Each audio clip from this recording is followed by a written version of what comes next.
Hi, and welcome to episode number 4 of the Wildcard Draw.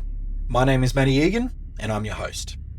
Today we're diving headfirst into Australia's most haunted house, a place where history and horror are woven together in every creak of the floorboards. We'll explore chilling stories from ghost chasers, brave enough to spend the night within its walls, and visitors who have sworn they've seen figures in the dark, and to those who have felt a presence brush past when no one was there. Along the way, we'll uncover the history that built the house and the tragedies that may have bound the restless spirits to it forever. So if you're ready, let's cross the threshold together and see what waits for us inside.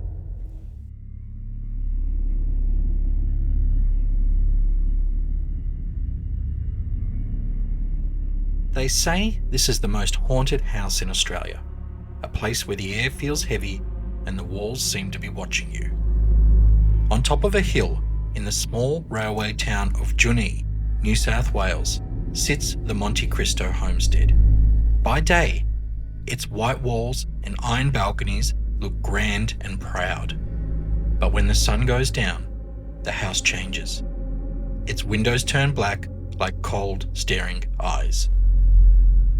Built in 1885 by a rich landowner named Christopher Crawley, Monte Cristo was meant to be a show-off of wealth and success. But behind the beauty is a dark past filled with tragedy, cruelty, and sudden death. Locals believe the house has never let those memories go, and they're still there in the shadows. Visitors have reported icy touches when no one is near, whispers in empty rooms, and figures moving silently across the upstairs hallway. Many have come here curious and left convinced they weren't alone. This is not just an old house, it's a place where the past is alive, and tonight, we're going inside.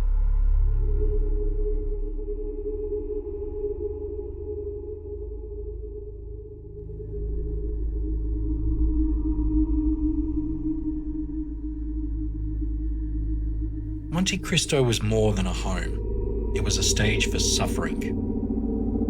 Christopher Crawley built his fortune on the railway line that ran through Junee. But while the family enjoyed luxury, those who worked there lived under strict control and at times cruelty. Servants told stories of punishments that went too far. There were whispers of a stable boy burned alive in a terrible accident, and a maid who fell or was pushed from the balcony. A mentally ill man was chained up in the caretaker's cottage for decades, alone in the dark until his death. Even the Crawley family themselves were not spared. Christopher died suddenly of blood poisoning, and his widow, Elizabeth, withdrew from the outside world for the rest of her life. She dressed entirely in black and ruled the house with a cold, unyielding hand. Death became a regular visitor to the Monte Cristo, and with every tragedy, the house seemed to hold on to something, a presence that never left. Some believe those trapped here don't even know that they're dead. Others think they're waiting for someone to notice them.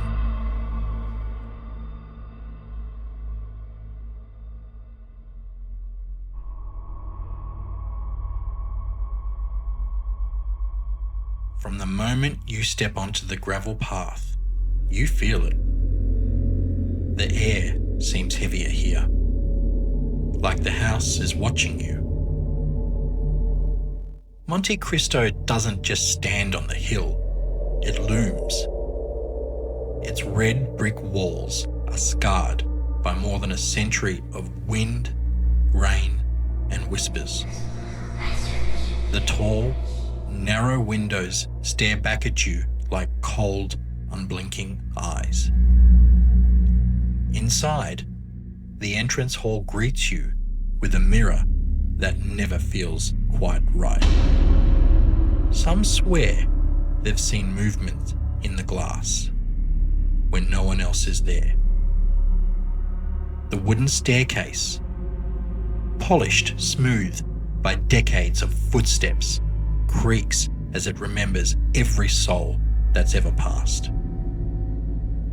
In the parlour, velvet curtains hang heavy, holding in the air from another time.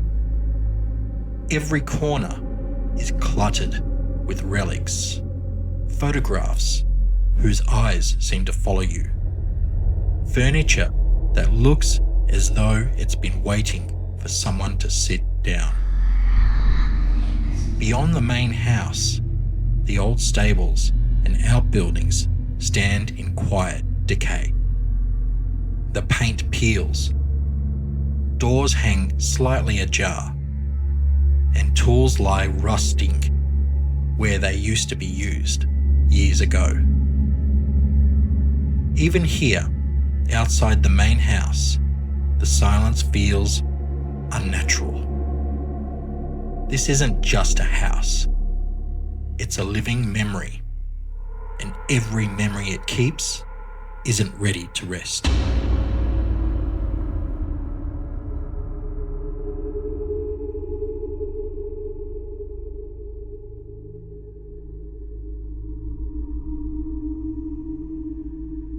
This is where the whispers begin.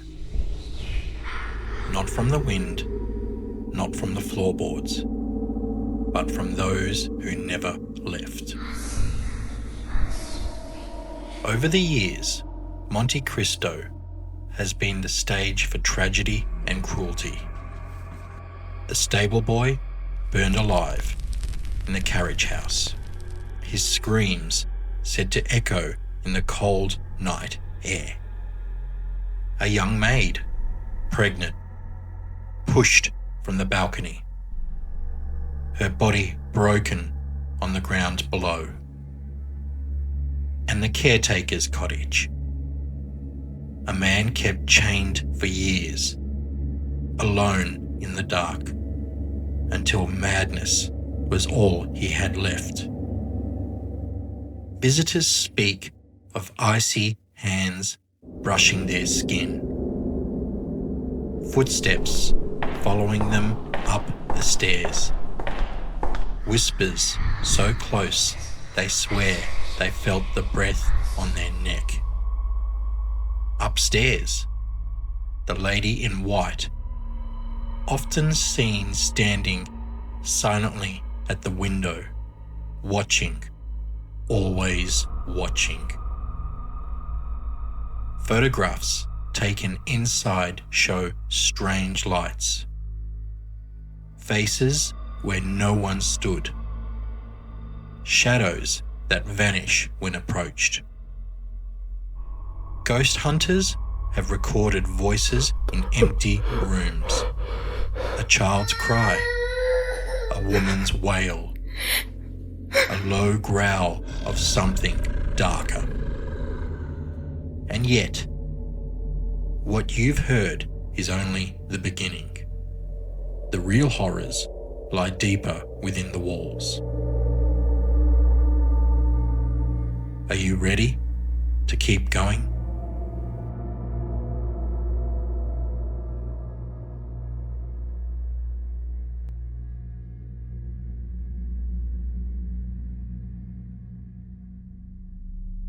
Monte Cristo isn't just haunted, it's personal.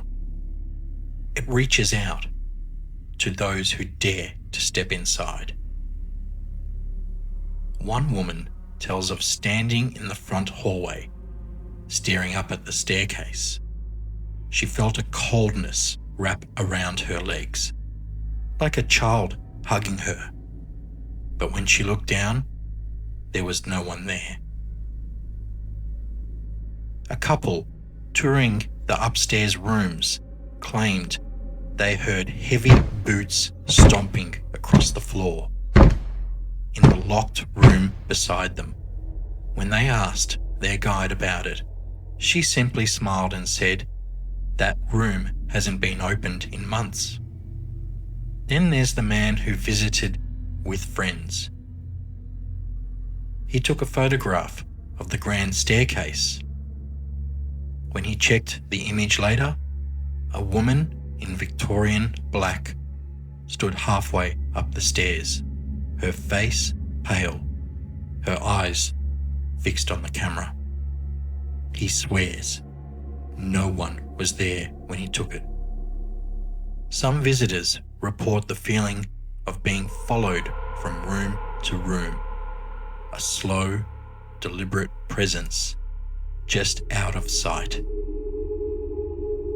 Others hear voices in their ears, whispering words they cannot quite understand. In the servants' quarters, one guest felt a hand push them hard from behind, but the narrow corridor was empty. Perhaps most unsettling of all, a seasoned paranormal investigator claims that during a night vigil, a shadow rose from the corner of the drawing room, tall, broad, inhuman.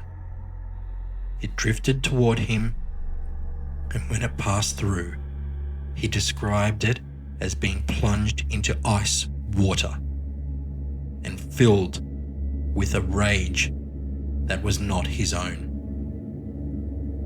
And still, night after night, people came, hoping to see, to hear, to feel something. And many leave believing that Monte Cristo gave them exactly what they came for.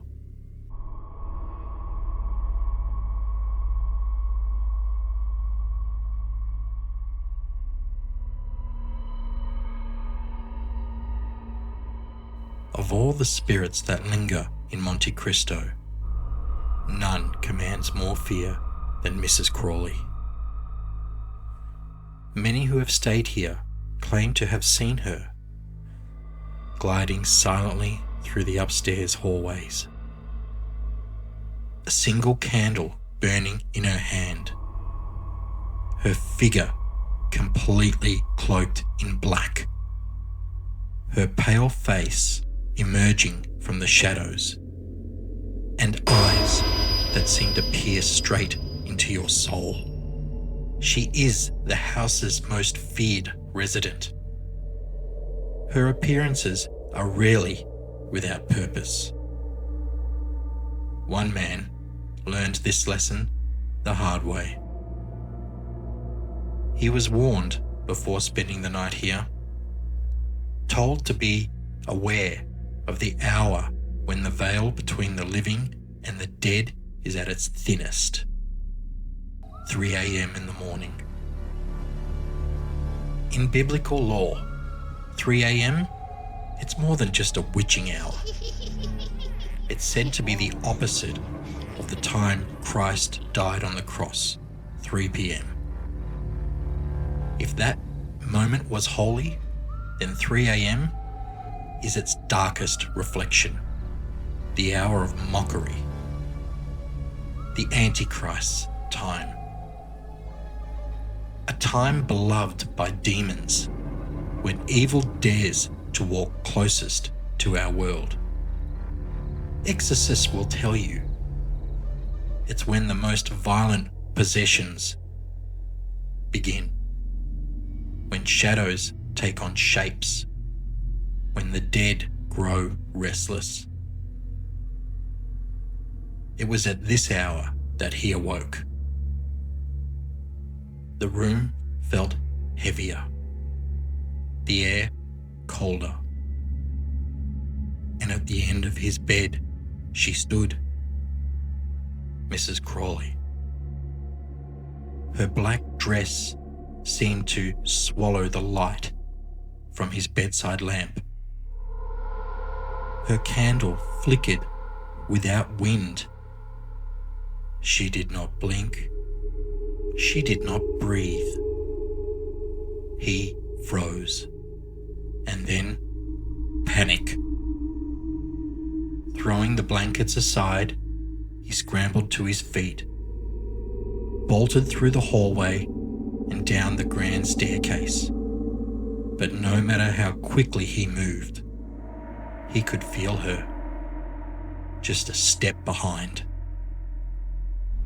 By the time he reached his car, his hands were shaking so violently, it took 3 tries to fit the key. He slammed the door shut, locked it, and that's when he saw it. On the inside of the frost-covered windscreen, 2 words had been traced in the ice from the inside. Mrs. Crawley. He claims he left that night, but the truth, he never really escaped. Because from that night onward, he was never truly alone again.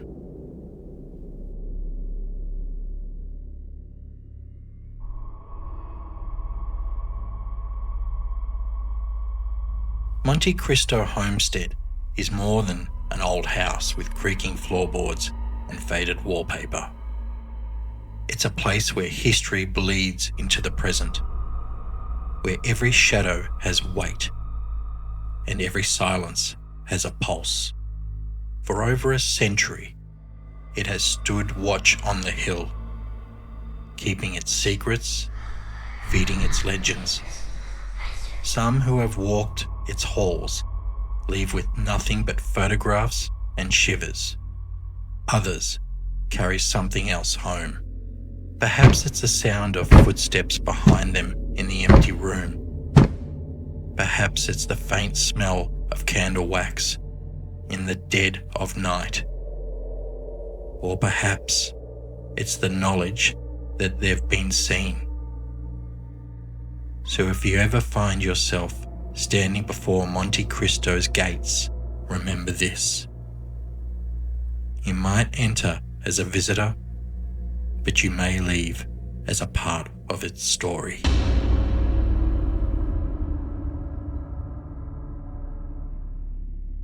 I hope you enjoyed that journey into Australia's most haunted house, a place where the past still whispers and the walls still seem to breathe with their own secrets. It's always fascinating and, let's be honest, a little bit fun to delve into the unknown. Episodes like this remind me of those nights watching Unsolved Mysteries.